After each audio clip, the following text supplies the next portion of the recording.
ಕಚೇರಿಗಳಲ್ಲಿ ಬೆಂಗಳೂರಿನಲ್ಲಿ ಯಾರು ಕೂಡೋದಿಲ್ಲ. ಬೆಂಗಳೂರು ಗ್ರಾಮಾಂತರ ಎರಡೂ ಕೂಡ ಎಲ್ಲ ಎಲ್ಲಿರ್ತೀರಾ ಅನ್ನೋದು ಗೊತ್ತಿಲ್ಲ. ತಾಲೂಕು ಆಫೀಸ್ ಬಿಟ್ಟು ಬೇರೆ ಎಲ್ಲಿ ಆಫೀಸುಗಳಿದೆ ನಿಮ್ಗೆ ಗೊತ್ತಿಲ್ಲ. ಮಾತೆತ್ತಿದ್ರೆ ಸುಮ್ಮನೆ ಕೋರ್ಟ್ ಅಂತ ಹೇಳೋದು. ಕೋರ್ಟ್ ಅಲ್ಲಿ ನೋಡಿದ್ರೆ ಅಲ್ಲಿ ಹೋಗೋದು ಯಾರೋ ಒಬ್ಬ RI ಹೋಗಿರ್ತಾರೆ, ಇಲ್ಲ VA ಹೋಗಿರ್ತಾರೆ. ಪ್ರಿನ್ಸಿಪಲ್ ಸೆಕ್ರೆಟರಿ ಅಂತೂ ಕಂಪಲ್ಸರಿ. ಪ್ರಿನ್ಸಿಪಲ್ ಸೆಕ್ರೆಟರಿ ಎಲ್ಲಾ ಕೇಸಲ್ಲಿ ಇರ್ತಾರೆ ಕಟಕಟೆಯಲ್ಲಿ. ಇಲ್ಲಿ ಅವ್ರಿಗೆ ಅಸಿಸ್ಟ್ ಮಾಡ್ಲಿಕ್ಕೆ RI VA ಇದ್ರೆ ಹೆಚ್ಚು.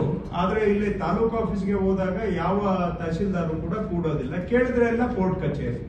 ಒಂದಕ್ಕೂ ಮೂವ್ಮೆಂಟ್ ರಿಜಿಸ್ಟರ್ ಇರೋದಿಲ್ಲ. ಅಲ್ಲಿ ಎಲ್ಲಿ ಹೋಗಿದ್ದಾರೆ, ಎಲ್ಲಿ ಬಂದಿದ್ದಾರೆ, ಚಲನವಲನ ಮಾಹಿತಿ ಇರೋದಿಲ್ಲ. ಸೊ ಈ ವ್ಯವಸ್ಥೆ ನೋಡಿದ್ದೇವೆ. ಸೊ ಇಲ್ಲಿವರೆಗೂ ಟಾಲರೇಟ್ ಮಾಡಿದ್ದೇವೆ. ಈಗ ಟಾಲರೇಷನ್ ಲಿಮಿಟ್ ದಾಟಿದೆ.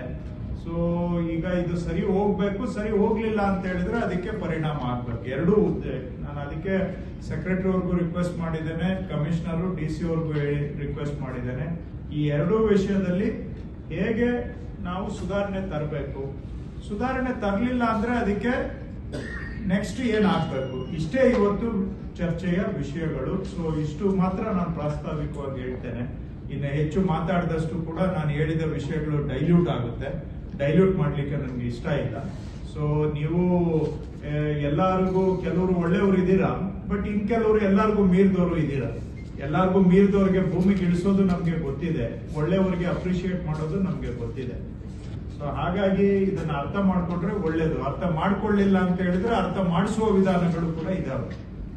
ಇದನ್ನ ಇಷ್ಟೇ ನಾನು ನಿರ್ದಿಷ್ಟವಾಗಿ ಆರಂಭದಲ್ಲಿ ಹೇಳಲಿಕ್ಕೆ ಬಯಸ್ತೇನೆ. ಇನ್ನು ಉಳಿದಿದ್ದು ಸೆಕ್ರೆಟರಿ ಅವರು ಮುಂದುವರಿಸಬೇಕು. ಮತ್ತಷ್ಟು ಸುದ್ದಿಗಳಿಗಾಗಿ ನೋಡ್ತಾ ಇರಿ ಪಬ್ಲಿಕ್ ನ್ಯೂಸ್ 24x7. ಇದು ಸತ್ಯದ ಧ್ವನಿ.